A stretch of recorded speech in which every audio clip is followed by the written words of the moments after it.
Welcome back to the Vulnerability School podcast. Today we have Christian Snuffer, and I'm so excited. He is a therapist, and he's just gonna explain all the cool things that he does. But we met at a meditation, which was so cool. It was in, what's his name again?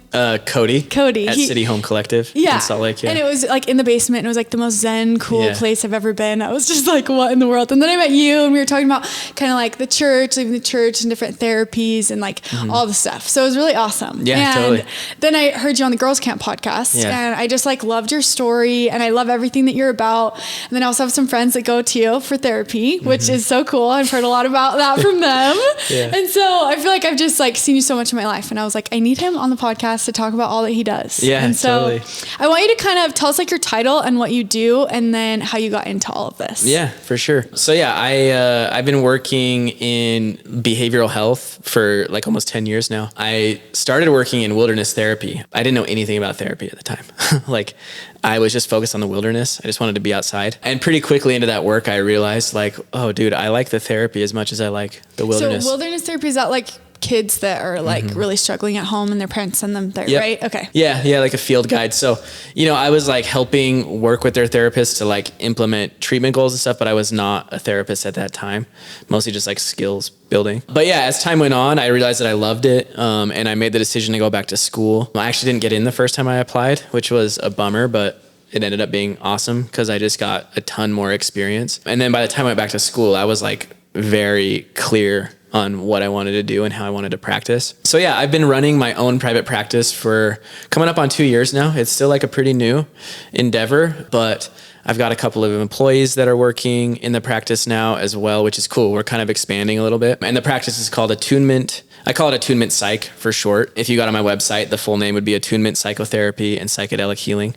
We do a lot of work with ketamine assisted treatment, among other things. And yeah, so today I spend like a lot of time in just like direct client care, but I'm also trying to branch out and do other things, lead different groups, create different kind of experiential opportunities. I would love to do more and more group work, and we're getting there. I still spend a lot of time seeing clients right now. Group healing is so cool because I do that with like my women, and I think you need both like a personal therapist and then to be in a group like that, because then it's so much easier to integrate with people that are integrating too, 100%. Because I think so much of therapy is the integration. Like everything I feel like that I learned was the homework that my therapist gave me. Totally. And you also have breakthroughs in the sessions, but I think sometimes like when people tell me they just go to like regular talk therapy and then they've been in therapy for 10 years with the same therapist, I'm like, ooh, I feel like you should be growing and moving and like learning to become your own therapist essentially.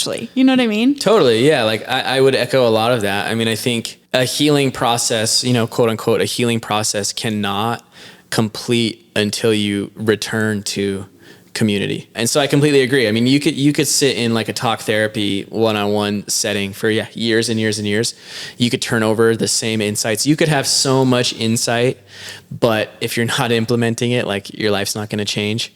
And being around other people is often where you actually begin to implement. So I'm with you. We need more group stuff. Yes. Yeah. And it's so fun. Yeah, totally. My favorite thing about it is you get to show up and be whoever you want to be. Totally. Like these people that you're with, like you don't have to show up and like your parents and your family, they know who you are and they know how you're going to respond. But like with these new people, you get to respond in a new way. Right. And like they don't have these ideas of who you already are. Totally. And so, yeah, it's like my favorite thing ever. Yeah. And like relating to people is just so powerful. Like I can't tell you how many times I've tried to, get someone into group and they think they're the only one in the world dealing with the problem.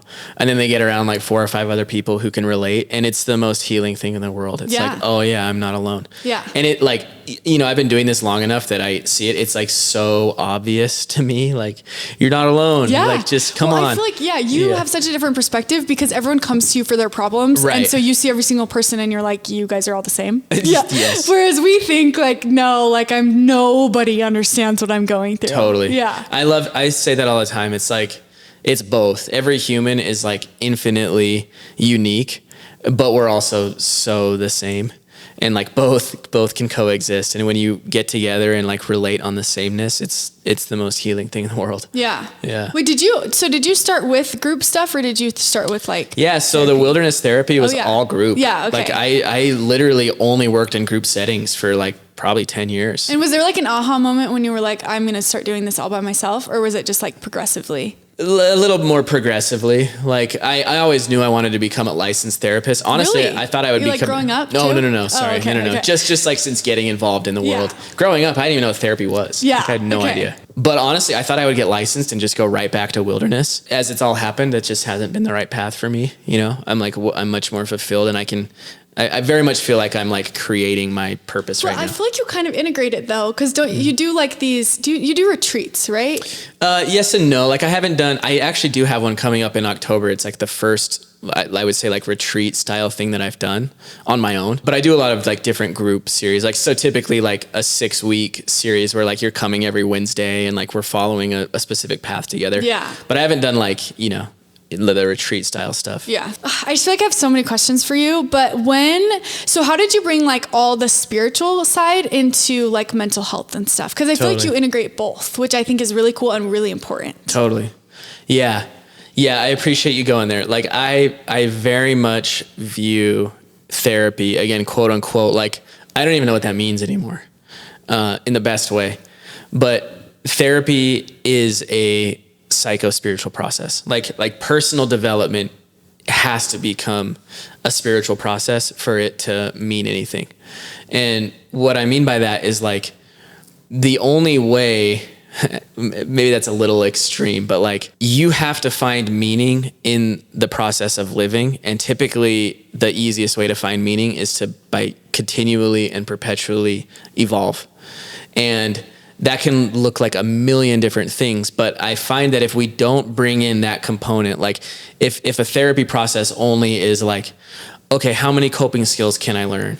How many like tactics can I, implement in my life and communication strategies and all this stuff? Like, okay, that's helpful to get through your day to day, but it's not necessarily creating that inherent meaning about like growing as a person. Totally. Yeah. Yeah, that's so true. I love that. Yeah. It has to have that meaning behind it because you can learn so much. And I think a lot of people are missing that. Like, I feel 100%. like I was missing that for a while in my like healing journey, because also I think I had the idea of like, oh, God will help me heal if I do these things. But then it wouldn't be like, I didn't understand how to communicate. I didn't understand how to understand myself. And like, it was just, I was putting everything on God. And then I kind of switched to completely the other side where it was all on me and I did everything on my own and whereas I didn't have almost like a purpose totally behind it. And now I feel like I've integrated both of those. And I think that everything, it just has so much more meaning and it's a lot easier to move through my emotions because I know why I'm doing it and like what the purpose of everything is. In my process. Yeah, exactly. Like what is the purpose? Like why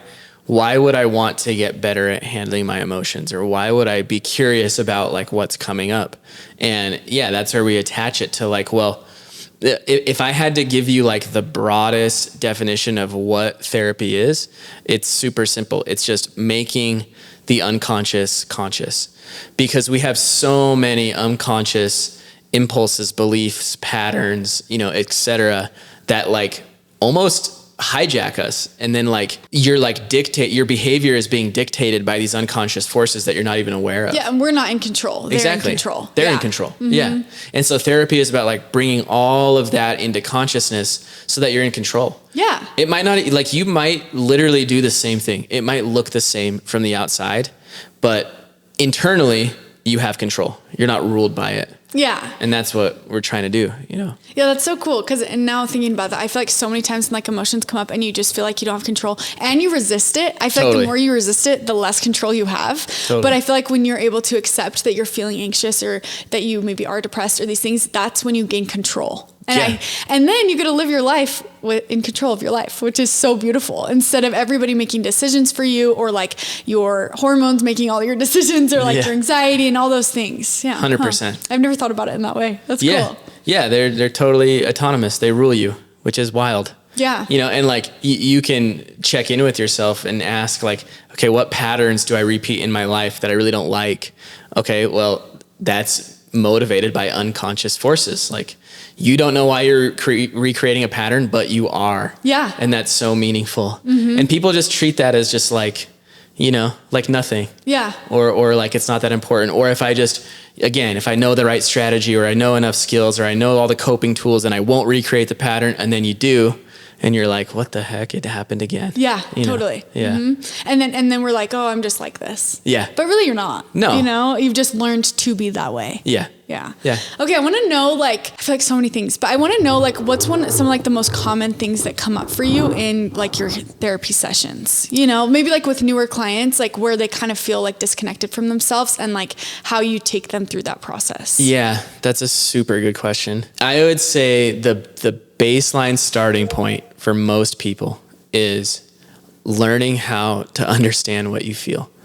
And that sounds like so simple, or maybe not, I don't know. But my experience, both personally and in the clients that I work with, is that we are so disconnected from what we think, want, need, or feel. We're just running a program.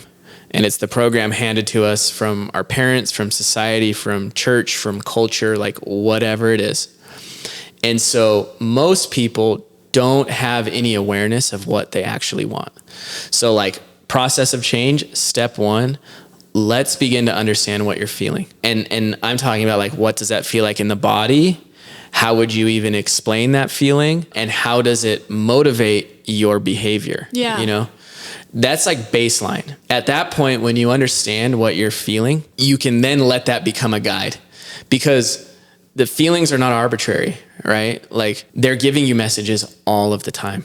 A way that I've heard this said that I love is like, your symptoms are not the problem. Your symptoms are the signal. Yes, totally. Yeah. So whatever those symptoms are, they're signaling to you like exactly what you need.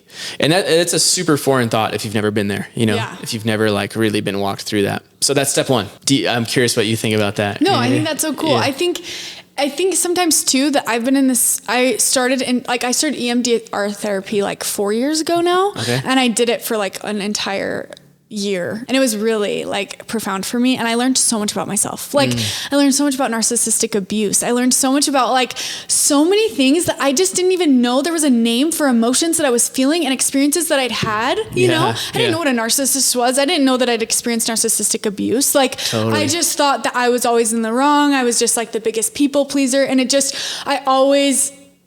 I had no idea that there was like a name to these things, and that like there was a connection, and that I could move through these emotions. Like I remember I went to therapy because I had broken off an engagement, and it totally wrecked me, like completely wrecked me. I never had panic attacks in my life. I started having panic attacks. Like when people said they had panic attacks, I was like, you're just claustrophobic. Like that's literally what I thought in my head. Or I was like, anxiety doesn't exist. Now looking back, I experienced anxiety like probably since I was 5. Oh yeah, you know? Totally. Like, but I didn't know that it was anxiety or OCD. Like huge breakthrough for me. My whole life, I had these little thoughts of like, I'm going to kill someone. If I'm holding scissors and I'm going to kill someone, or if I have this knife in my hand, but I thought everyone experienced that. I had no idea that this was like, this is something that I developed because of my trauma, you know? And I feel like being able to understand that there's meaning to everything, and that I was not born this way. And now I'm like, I feel like we're all on this journey to get back to who we were, you know, but also becoming a better, different version. Yeah. And it's so beautiful. And I think like, I look at so many people, like, especially like, I feel like there's a lot of men and women in my life that like haven't been to therapy, like relatives that I'm just like, I just wish you could understand yourself, you know, like your life would be so much easier. Like, I just feel like it's like a cheat code, you know, and not only can you show up better for yourself, but you'll be able to show up better for everyone else in your life. And not only will you feel better, but everyone else will feel better about you. And then you can show up authentically, and you can show up with boundaries, and you can say yes when you want to say yes, and say no when you want to say no. And I'm just going off right now. You're good. Yeah. I think I grew up like super people pleaser. I always wanted to please my parents, and I was so concerned what everybody else thought that I would never live for myself. And I thought being a people pleaser was so kind and so nice and so generous, but now I'm like, no, I was lying to them. I wasn't being honest. I didn't want to do something, and I would do it, and then I would resent them. You know, like, and my dad's a little bit the same way. Like, we're both very like, we'll do anything for anyone, anytime. It totally affects us, you know. Like, my uncle came to, and I feel like he'd be totally fine if I share this, but he came to my most recent event on Saturday, and we did breath work, and I had everybody put into the fire like, I want you to release a negative reoccurring belief that you experience. And his was that I am his negative belief was that I am always wrong. I am the one that is always wrong. And I feel like when you're a people pleaser, I take full accountability for everybody's actions. Totally. You know? And I'm slowly learning how to not do that. But it was so cool to see my uncle say that, because I think in our family, we have been raised to be people pleasers. But for him to acknowledge, like, no, like this, not everything is on me, you know? And understand those emotions, like, it's just so beautiful. And I think, I'm sure you can relate, like looking at my grandparents, people in that generation, they just, like, why are you going to therapy? Right. Like, are you okay? Yes. You know? Yeah. And I even remember I had a boss, and one time I was talking to her about going to therapy. This is like 4 years ago. And she was like, she didn't want anyone else to hear that we were talking about that I was going to therapy. Wow. Because it was like embarrassing. Right. But I was like, oh shoot. Something is wrong with me, yeah. you know? Yeah. But something's wrong with all of us. You know what I mean? Totally. And so I just think it's so cool what you do, helping people. Like, I can't imagine just sitting in an office with someone and them having the aha moment of like, oh, there's a reason that I feel this way, you know? And you see that all the time. Yeah. Like, it's so cool. And then I bet you recognize that even more with yourself too. Oh, 100%. Like, I'm feeling this because this. Yeah, 100%. Yeah. Yeah, I mean, you just kind of named like tons of those processes. It's like, okay, when you know what you're feeling, you know, when does a no want to be said when you're really saying yes? Even if it's not to like the level of like people pleasing everybody, that's something that we all struggle with. And how to be in a relationship. You know, I'd say like the overarching umbrella that I like operate under therapeutically is like through attachment. And understanding how attachment relationships like your attachment styles kind of thing. Yeah, attachment styles. Yeah, I love that stuff. I think it's so interesting. Totally. Like, I think it's such a crucial thing for people to understand. Totally. You know? Yeah. Like, why am I avoidant? And like, no, I just never want to be in a relationship, and I always end everything. But understanding, like, no, there's a part of you that's hurt, and that's why you do the things that you do. Yeah. Right. Exactly. But I'd love for you to go into that a little bit, just like attachments and relationships. Well, like, we get hurt in relationship, therefore we heal in relationship. Like, relationship is the ultimate solution. You know, like, if I had to boil down like what is trauma and what are we working on in mental health, it's like, well, what blocks your ability to give and receive love? What blocks your ability to be in a relationship with people? Wow, that's beautiful. Yeah. So it's all about that. And I'm starting to talk more about that in my therapy process. I'm getting more comfortable just naming, like, the ultimate goal here is to make it so it's easier for you to give and receive love. We can find all these like fancy words and terms, you know, of therapeutic modalities. It doesn't matter. Whatever it takes to get you more in touch with love. You need to write a book. Yeah. That's beautiful. Oh, great. All right. That's so cool. That's like literally so simple, but that's exactly what it is. Yeah. I love that so much. Yeah, totally. And so when we're talking about attachment, we're realizing like, what were the relational wounds that happened to us, usually in childhood. You know, like, we can say like the most prominent attachment wounds probably happened to you 0 to 7. That doesn't mean that there's not more that transpire as you grow up, but like, that's when it's like really ingrained. So what happened in those years that makes it difficult for you to be in relationships? I do like the attachment styles. They're helpful, but for more people, sometimes it's just easier to say like, well, do you have a secure attachment or do you have an insecure attachment? We can hone in on like, you know, all the nitty gritty of it. Yeah. But if it's insecure and you know it's insecure and there's a pattern that's showing up in your relationship all the time, let's analyze that pattern. And then we can say like, okay, this is more avoidant, this is more anxious, this is whatever. Insecure versus secure. Yeah, that's like so much more simple. It's just easy. Mm-hmm, yeah, like I like it. It's great. Everyone's. And most of us have an insecure attachment, right? Yeah, like on some level, for sure. Mm-hmm. Yeah.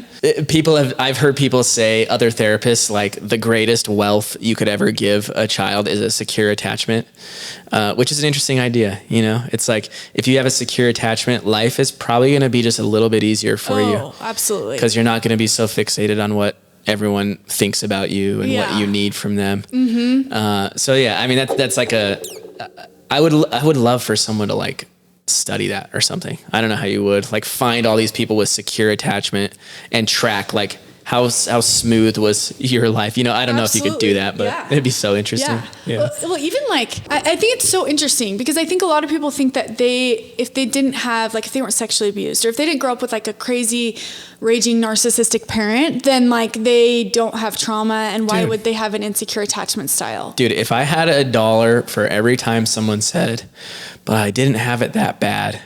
Oh my God. It's so funny. Like, wounds you have wounds no matter what. And it doesn't mean they're big dramatic things that are like going to ruin your life, but they probably are showing up in how you show up in relationship. Yeah. So you're totally right. It could be very small. Like, okay, you want to hear a good example? Yes. I would love that. So I had a client, this was back when I was in graduate school, horrific abuse, like watched his dad beat his mom. Both parents were drug addicts. Father ended up killing himself. He grew up in just a super chaotic household. Okay. He told me one time that he would sleep with a knife under his pillow because he was worried that his dad was going to freak out and hurt his mom. Okay. So that's his life. Yeah. He told me in another session later that like the most traumatic experience of his adolescence was he was on a soccer team and he was really good and he wanted to play soccer so bad, and the soccer team was going to travel to a tournament and his family couldn't afford to pay for him to travel with the team. And that was like the biggest blow to him and his life because he couldn't participate in the thing that he loved. So it's like for him, obviously you would say, well, the most traumatic thing that happened to him was all the stuff with his dad. No, for him, it was like being excluded from the thing that he really wanted. Yeah. Wow. And it was so like illustrative of like, yeah, dude, that's the way it gets wired into a person's nervous system and belief about themselves. Obviously that stuff affects him, like for sure. Mm-hmm. There's work to be done. But the fact that that's the way that he thinks about it now is like, whoa, okay. It's not, you can't define the weight of a trauma. Yeah. Yeah. Well, you give another example of something that may not seem like it would be such a big thing that could affect you. But totally. Yeah. I want to hear a couple more of Great those. one. Like, okay, one time in 3rd grade, I raised my hand to answer a question and I got the answer wrong and the class laughed at me. And I've never forgotten about that moment. I feel like I can think about moments that happen. Yeah. You know, like we all experience that. Totally. Yeah. Mm-hmm. Or one time, I got home from school. My mom was there. Now I look back and I know she was really tired. She was exhausted. I wanted to play with her and she told me no. And she was angry. Yeah. It's like those are so meaningful in the life of a child. We got to realize too, like, when you're a child, the evolution has just programmed it this way. Like you are entirely dependent on your caregiver for everything, food, water, shelter, and regulating your nervous system. And humans are the most dependent of any animal, which is wild. So you're wired to attune to the parent. You have to be aligned with the parent, which means anytime the parent has an emotion or an experience or a problem, you interpret it as something wrong with you, and then you adjust your behavior to preserve the relationship with the parent. Because wired into your biology and evolution is, if my parent is not here for me, I will die.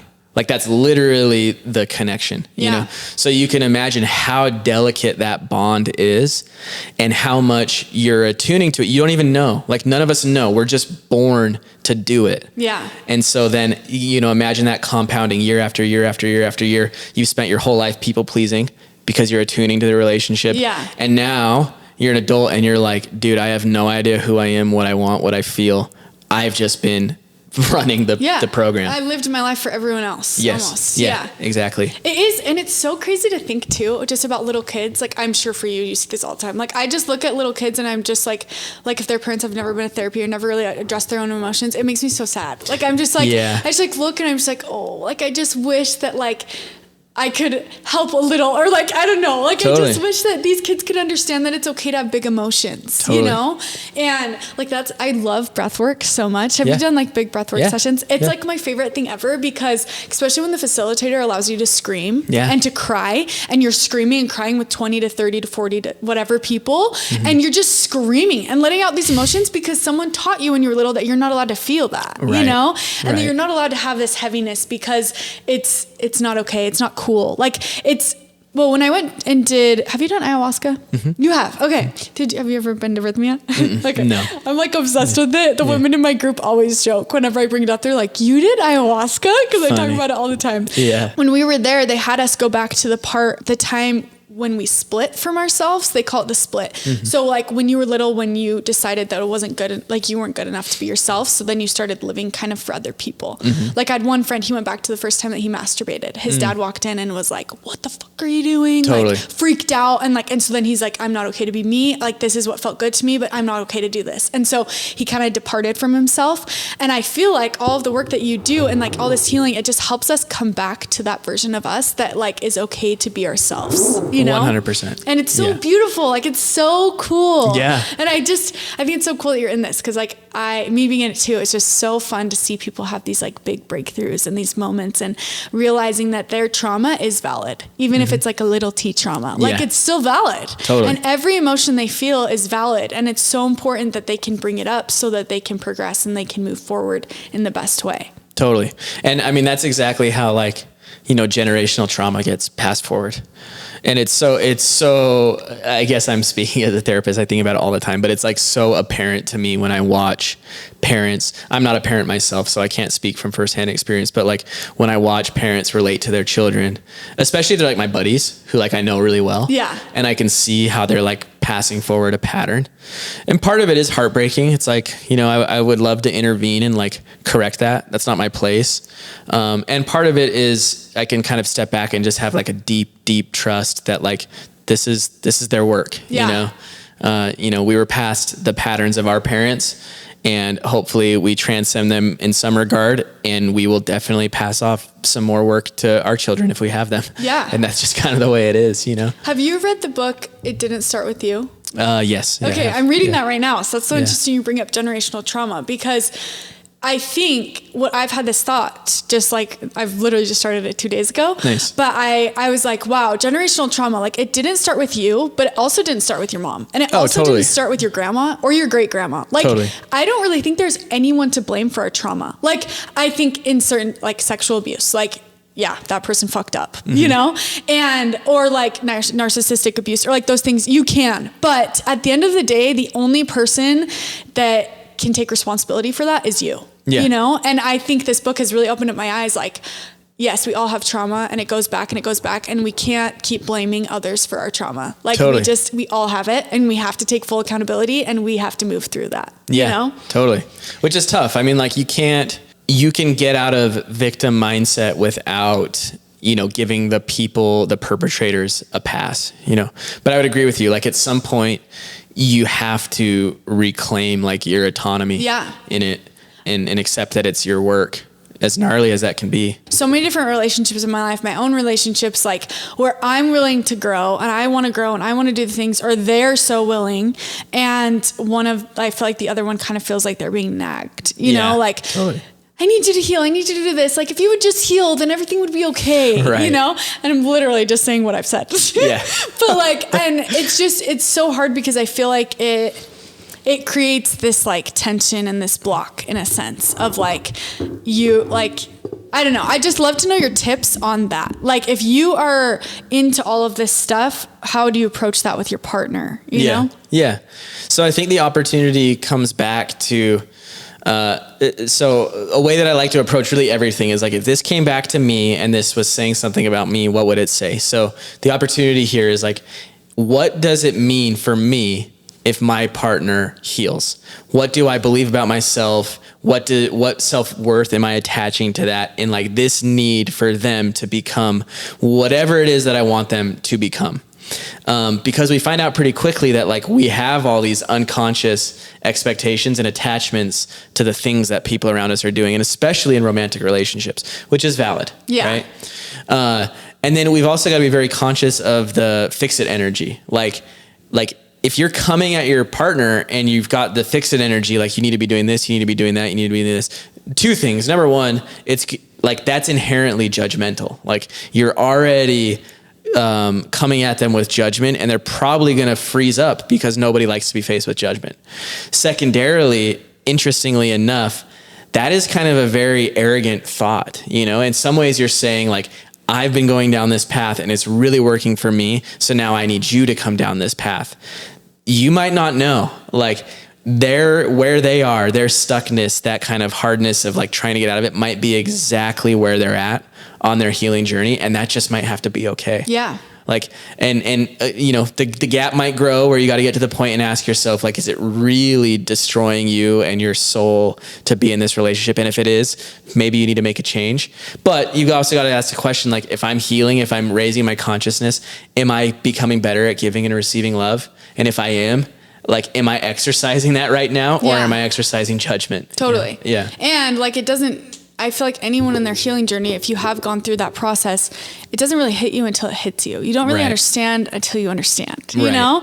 And it's almost like, you know how you really shouldn't do plant medicine until it like calls to you. Right. Like, I feel like it's the same thing with healing. Like, it doesn't click until it clicks. Right. And so even for me, like, I remember being in a relationship where I was with someone that really wanted to connect with me and wanted to have these hard conversations. And I would just be like, he would just like ask me how I'm feeling. And I'm just like, stop, like, get out of my face. Like, just let me live. You know, I don't want to talk about my emotions. Yeah. And now that's all I want to talk about. Yeah. But like, I was that person. And so, and if someone would have tried to force me into that, I pushed him away. And that's what I did time and time again. And then until I hit my breaking point that I was like, what am I doing? Like, I'm miserable, actually. You weren't ready. Yeah, I wasn't ready. Yeah. And then when I did hit my breaking point, like, I was able to progress and do those things, and it clicked for me. But yeah, we can't force people into it. And I think it's really hard. It's so hard. Yeah, it's so hard. But again, it's because we've attached some ego to it. Yeah. Like, that's what I'm saying of like, what does it mean about you for your client to heal? And probably there's a little bit of our ego aligned in it. Yeah. Mm-hmm. It's so true. Yeah. It's so true. Yeah. And such a hard thing to accept, for sure. Super hard. Yeah. Okay. And then, okay, I want to hear about like, if you've had any recent like big aha moments. Yeah, totally. So one thing I've been thinking about a lot recently, and I'm going to present this as like truth, you know, it's my truth. I'm willing for it to be wrong or other people have opinions, but the only reason that we're here going through this life is to have a body, which is interesting when you pair it with like our, you know, religious upbringing, a little different way of doing it. But like, we came here to have a body because the sensational experience of living is like coveted. Like, we're this infinite consciousness. We've existed forever. We've done this a million times. We're going to keep doing it. And there's something about having a body that is so special. And then the hilarious thing is we get there, we get here, we have a body, and we start to experience the discomfort that comes from having a body. And then we do everything that we can to disconnect from it, to numb out, to avoid. And so it's kind of like this big cosmic joke. Like, the reason you came here was to feel, and now you're feeling, and you've attached so much judgment to the feeling that you forgot the whole freaking point. Yeah. And so anytime you're running away from the sensational experience of living, then you've forgotten the game. And like, that's a moment for like a little wake up call. Yeah, totally. Yeah. I love that so much. And it's like, and the more that we forget the game, the harder it gets. The harder it gets. Yeah. The more resistance, it just gets worse and worse and worse. Because like, we have all of the answers, you know, if we really sit down with ourselves. Like, I feel like that's your whole purpose. That's my whole purpose, to help people understand that they have the answers within them. And like, the more connected they are to themselves, the more that they can expand and grow and heal. And it's so easy to just disconnect, but it's so cool when you are connected, because then all those answers come, you feel so connected, and you will feel hard emotions and sad emotions, but you find the beauty in those things too. Yeah. And you wouldn't feel it if you didn't have the capacity for it. Yeah. Like, that's a huge learning for me as well. Like, if you can feel it, then it's ready to be healed. And like, it stays repressed and in that unconscious avoidance state, because you might not have the capacity, but once you do, and once it comes up, then like, you're ready. Your body wouldn't be bringing it up if it wasn't ready. Yeah. Your body's wired for survival, you know? So like, it's not going to be introducing things, mentally, emotionally, that you can't tolerate. Yeah. And that's a really interesting thing for people to kind of drop into. Yeah. Also, when I talk to my friends about like psychedelics, like, and they're really, really scared, I say like, the medicine will not give you anything that you cannot handle. Same concept. Yeah. Like, you like, the universe or whatever it is not going to give you anything that you can't handle. Everything you've been through, you can handle. Yeah. Even like suicidal ideation, I've experienced that throughout my life. And I listened to this reel the other day of this guy talking, and he was like, when we experience that, that's a because a part of you wants to die. Like a part of you is not supposed to be with you anymore. You have to release that. And when that connected in my brain, I was like, oh my gosh, like this totally makes sense. Yes. And now when I'm feeling these heavy, dark emotions, I'm like, okay, what part of myself do I need to release? Yes. Not how am I going to end all of this, you know? Totally. I love that perspective. Understanding that has shifted so much in my brain to help me truly understand who I am and why I do the things that I do. Totally. Yeah, I've heard it said like the suicidal impulse is not incorrect. The mistake is in thinking that you have to kill the whole person, the whole self. And you're totally right. Like there's such an opportunity when that comes up. It's like, oh yeah. I mean, we didn't get into this, but maybe I will here for a sec. Like death, rebirth. It's the only moment. Every death is a birth. Every birth is a death. And the more adept that you can get at facilitating your own psycho-spiritual deaths, the better you'll be at creating new life. And they have to go hand in hand. But we're so bad at letting things go, at letting things die, which is sick because we're heading into the autumn, into fall, which is like my favorite. Like watch these trees. Watch them drop their leaves. Imagine a tree was like, no, I'm not going to let the leaves die. Then the tree would freaking die. Yeah. Like it has to. Wow. And so we're going into a time of psycho-spiritual death, of shedding, just seasonally. And so like, take that seriously. Yeah. You know? No, that's so cool. That's like the coolest analogy I've ever heard. That's so beautiful. Yeah. I'm glad we recorded this. Wow. Okay. That's so cool. Yeah. I love that idea. And I do feel like that so much in my life. Like we hold on to these parts that are just no longer serving us, and then it literally kills us. Yeah. Well, and then take it a little further. Like those leaves fall to the base of the tree. They break down. They create all the nourishment for the next cycle. It's just mirrored in nature.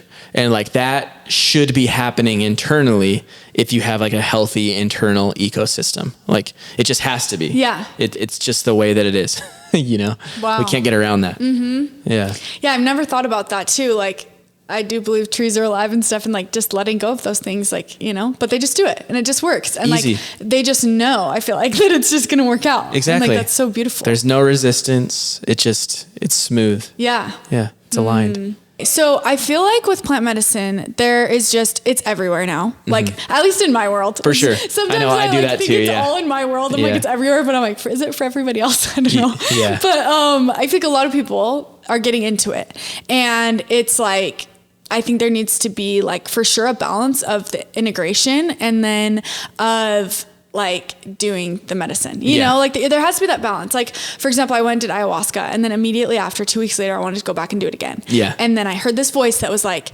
in my head, which was like a crazy experience. And it just said like, ayahuasca is not in your plan right now. And I was so shocked. I was like, no, like I'm like this mental health girl. Like I love healing. I want to progress. And like, it's a fast way to do it. Like you just go and you have this big experience and then it's done.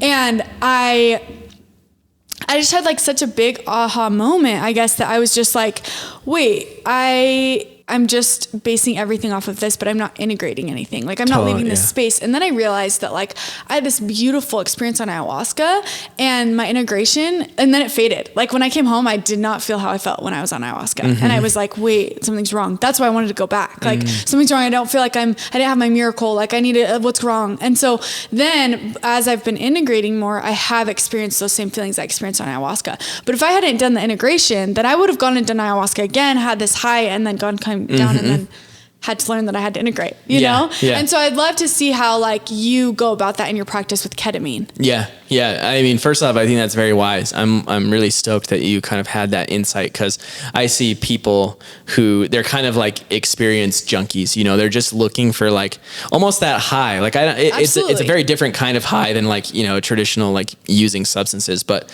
it's still like that exhilarating, you know, experience and release. Well, you get to this point when you just feel things and you let yourself feel, and it's beautiful to just be like, oh my gosh, I'm a human, you know? Yeah. And there's also some recognition there of like, you probably couldn't exist like that all the time. Yeah. You know, it's like too intense. But so when I work with ketamine in my practice, I'm very conscious of that. Like, I take it very slow. I've just learned over time that like, the slower you move, the more prepared a person's nervous system is to kind of tolerate it and to move through it. And so, you know, that might be like a couple of preparation sessions, then we'll do a medicine session, then we might do 1 or 2 integration sessions back into the medicine. Sometimes as we get deeper and more familiar with the medicine, we might go back-to-back sessions with the medicine, but we're very much, like taking each little piece and building on it along the way, so that it's not just like a moment in time and just an experience, so that it's like actually changing. Yeah. That's something that I see in like the healing space. Like there's just so much like this work ain't gonna do itself, you know, kind of energy. But then like, but are you living into anything? Like, are you just going to just like session after session after event after session? But is anything changing in your life? Yeah. And if it's not, then step back and be honest. Like, are you addicted to the search? Or are you actually making changes? I feel like that's so important to address. Yeah. You know? Because even sometimes I feel that way. I'm just like, okay, I'm going to join the next program. I'm going to do this. I'm going to do this. But then like, am I meditating every day? Do I journal? Do I sit with my feelings? Or am I just go all the time? You Totally. know? Yeah. And it's easy to do that. And it's easy to be like, dude, I'm doing all these really good things. And they are good things. But again, is your life changing? Yeah. You know? Ooh, yeah. I love that so much. Yeah. That's cool. Okay, so I want you to tell us like about what you do, like your offerings. With you have your programs, and then you're a therapist, and then you have other therapists. So I want you to go into all of that. Yeah, totally. So, like I said at the start, like my practice is called Attunement Psychotherapy and Psychedelic Healing. We're located in downtown Salt Lake. Our office is on South Temple. Wait, why did you decide to call it Attunement Psychotherapy? Yeah, attunement is just a word that was in my mind for like years. And I was just like, man, there's something about that word. And then when I rebranded my practice, it just kept coming up. And to me, attunement really comes down to like the mind-body connection. Yeah. Am I attuned to what's going on? And then the process of therapy is like attunement. Like we're going through an attunement process to understand what's in the way of you giving and receiving love. So cool. Yeah. Okay. I'm glad you asked that though. Thank you. So that's my practice name. We're in downtown, Salt Lake. So it's me, and then I have 3 therapists, working in there. We do a lot of talk therapy. We do a lot of individual therapy. And then we also bring in a lot of the somatic kind of body-based modalities because it's really important to us. Like what does that entail? So it's different. I mean, like, we have one practitioner who's trained in somatic experiencing, which is like a really, like it's a protocol and a modality for getting into the body. I would even say EMDR is like trending into more of a somatic type therapy.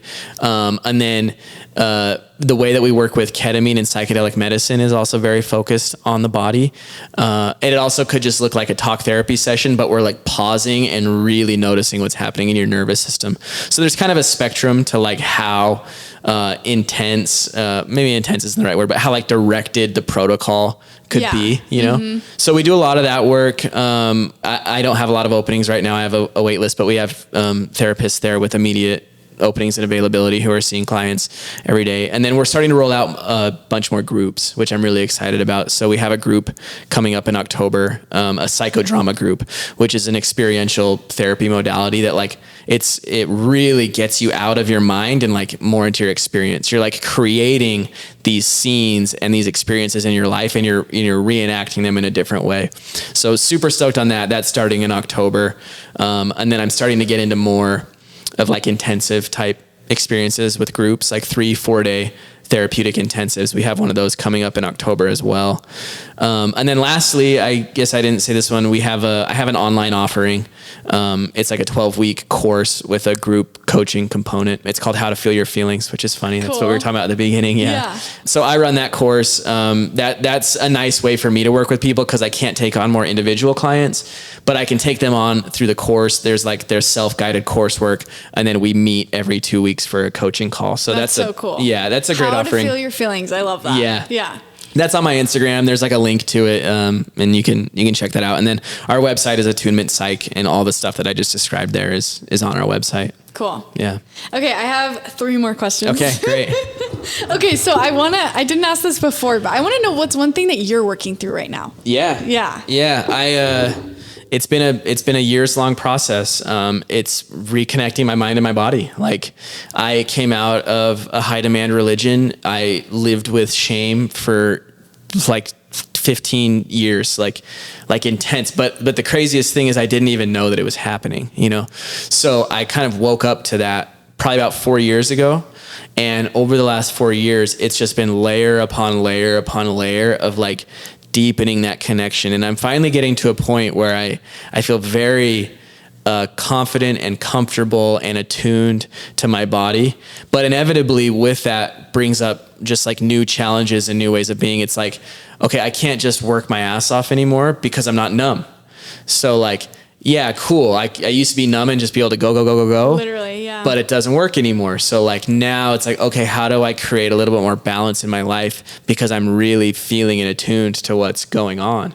You know, so that's just been my work. It's going to continue to be my work. And it's been a beautiful ride. It's been super difficult. As I was saying at the start of this, it's just so meaningful. It's just so fulfilling. Okay, and along with that, this isn't my next question. This just is along with that one. Yeah. So what are your like daily practices? Yeah. Because I know it's so different for everyone. Everyone needs to do what aligns with them. But I would love to know like what aligns with you. Totally. For me, I'd say well, two things. I have to get good sleep. I'm like my sleep is sacred.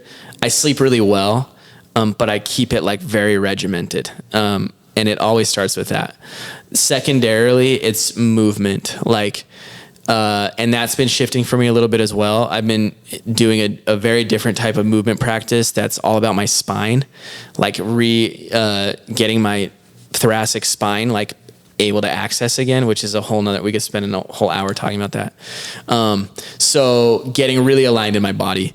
Honestly, those are like the two non-negotiables. Other than that, each day could look different. Cool. I try to get 10 minutes of meditation in as regularly as possible. And do you do like guided or just listen to it? I just sit. Silent? I just sit and I just become the observer of Cool. my mind. I sit in a sauna like 3 to 4 times a week. And then I try and write, but again, that's sporadic. Like I might write here or there. I just have those non-negotiable pieces and then I just fit in the stuff as I can. Another thing that's really been coming up for me recently is singing. Like just the importance of singing. If you're not singing, you're not, like there's a huge missed opportunity to express love, I would say. And that's also just a download like from plant medicine. Yeah. Like we have to sing. Well, also something that I love so much that I have realized this year is like that the most powerful instrument is your own voice. 100%. And like, even like when I first was listening to my podcast episodes, I was like, oh, but now I listen and I'm like, I love my voice. Like Nice. I love listening to myself. That's beautiful. You know, I'm my biggest teacher and like, it's so beautiful. And singing too. Like I'm not the best singer, but like I'll do this Kundalini yoga and they have you do like these mantras Yes. or something. You have to listen to yourself. And sometimes you have to make weird noises or like, and it's beautiful. Like Yes. becoming like, why am I uncomfortable with myself? You know what I mean? Like, which is crazy. yeah. Like our voice. Yeah. Yeah. I mean, you're dead on. And that's something new for me that I'm trying to like integrate in my life. Yeah. Like more singing. That's cool. So like Yeah. what do you mean? Whatever, dude. Okay, like I cool. could just sing a song in the car. I could sit down and meditate and like actually do like try, like I've literally been taking voice lessons, like Cool. try and just like do a scale and like come back down. Like I would be horrified to like stand up and sing in front of Yeah. people right now. I'd still feel very scared, but just getting more and more comfortable of like, using my voice as an instrument and realizing that it's not about singing. It's like, it's way deeper than that. Yeah. And we've known that forever. Yeah. Like you were just saying, like, And I know it's just so crazy how we have become so comfortable with being uncomfortable with Yeah. ourselves. Yes. Like even sitting alone in the car and just like, I don't know, even like meditating. Like I follow this girl and she's like, it makes you go, ah. Yeah. And I remember the first time I was doing it, I was like, felt weird. And I was alone in Yeah. my room. Yeah. Like, why do I feel weird Yeah. letting out like noise in my body? That's funny. It's so crazy. It You is. know? Or like, why do we feel weird about singing? And that's the thing about art. That's the thing about writing. Like, have you read that book? They make you do like your 3 pages in the morning. The Artist's Way. The Artist's Way. Yeah. Like, she's like, you don't have to be, she's like, everyone is creative. Yes. Every single person. Oh, it's your right as a human. It's your right. And Yeah. like, you don't have to be good at singing to sing. Right. And who says what's good and what's bad? Exactly. You know what I mean? Like, and writing. Like when I write my pages, which I do very sporadically, I feel so much more connected to myself. Yeah. Just getting your thoughts out on paper, you know? Creation. Yeah. And See, that's being a thing that I comfortable. wish people talked about more in like the daily routine, like intentional creation, you know?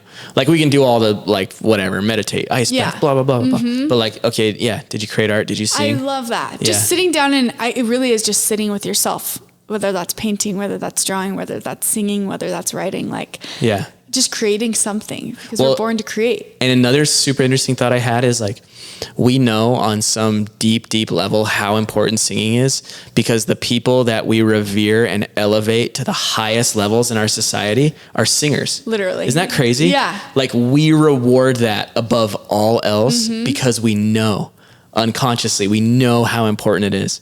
And that like blew my mind when I thought about that. I'm like, that is freaking crazy. Yeah. And music just moves you. Totally. It like help, like every emotion that you feel, there's a song for it. Right. You know what I mean? Right. And like you turn to that to help you feel your emotions more, even deeper. Right. Wow. That's really cool. That's such a cool realization. Yeah. I'm like, yeah, dude, no shit. Like you gotta be singing. Yeah. We've gotta be singing. Wow. Yeah.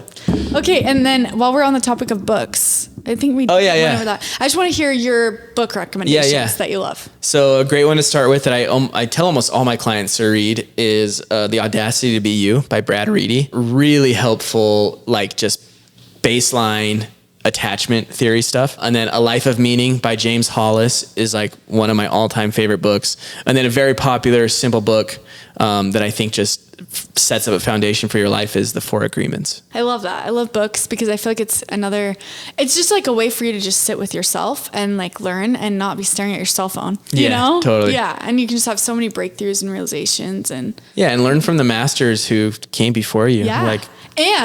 Like those people are geniuses and they had to sit with themselves in their creativity to write a book. Exactly. You know, a whole ass book. Yeah. Like that's crazy. And so it's so fun to learn from those types of people. And it's crazy because we turn to these things and we love these things because like music or reading books because those people leaned into their creativity. Exactly. Which we all have. And we sense it. I remember being little and being like, oh, I could never write a book. But I'm like, yes, you could. Yeah. Like, are you kidding me? Like, what? Why wouldn't you be able to write a book compared to anyone else? Right. Like, just because you didn't do well in English class, you know? Like, that doesn't mean anything. No. Like, it's so cool. Like, we're such amazing, beings. Like, we are incredible. Yeah. And something I think about all the time is that, like, it is a miracle that we are sitting here right now. It is a miracle that we are alive. Yeah. It's a miracle that our mothers were able to give birth to us. Well, and that we're here. I do this like guided meditation in one of my groups, and it's called like harvesting the gifts of your ancestors. And one of the lines in it is, "You come from an unbroken chain of survivors," which when you think about is like, dude, the fact that you're here means every person in your family line for all time survived long enough to pass forward you. Yeah. It's insane.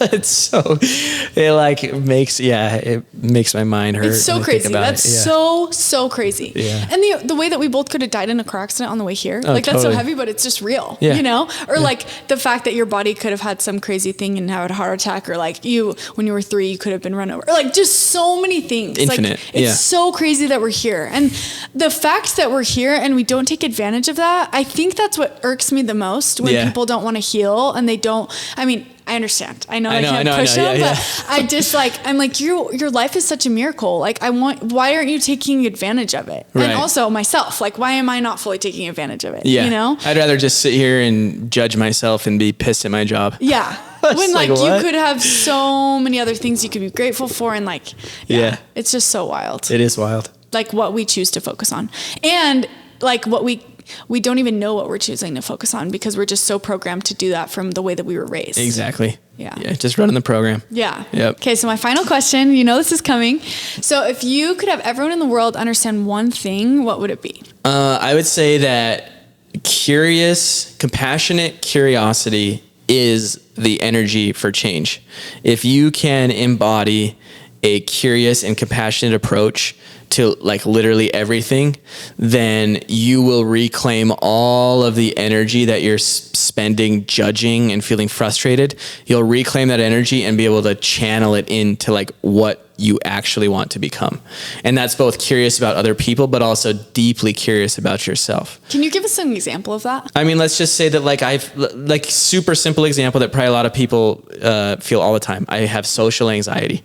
If I feel socially anxious and it limits my ability to go and be with people, instead of sitting there and judging and approaching it with fixed energy and saying like, this needs to get better, Why don't we get deeply curious? Like, why do I feel that way? What do I feel specifically? What am I afraid of? Who am I afraid of? Where did I learn to be afraid of that? Who in my life is socially anxious that I relate to that maybe taught me this? What do my parents do when they relate to people? What examples did I see? Like, on and on and on. All of those questions, every one of those questions has so much energy for you to then reclaim and then actually channel in. But like, if it's just an unconscious social anxiety filled with judgment about the way you are, it's not going to change. Totally. You're just stuck. Mm-hmm. Yeah. I love that thought because I was having a conversation with a friend about her pornography and her husband. And the day that she changed her mindset from like just constantly nagging at him and why are you doing this? And like, this is destroying me too.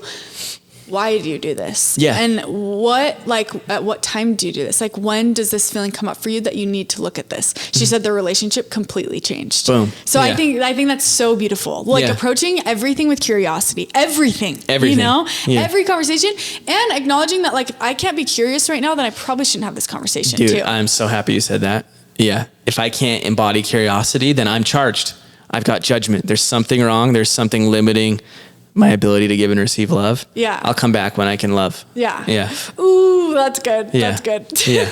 Yeah. Okay. Well, that is so amazing. And I love that so much. And then we could literally talk on and on and on. And I'm definitely going to have you come back again. I would love to. Yeah. Thank you so much. And like I always end with an amen. So, amen. Amen.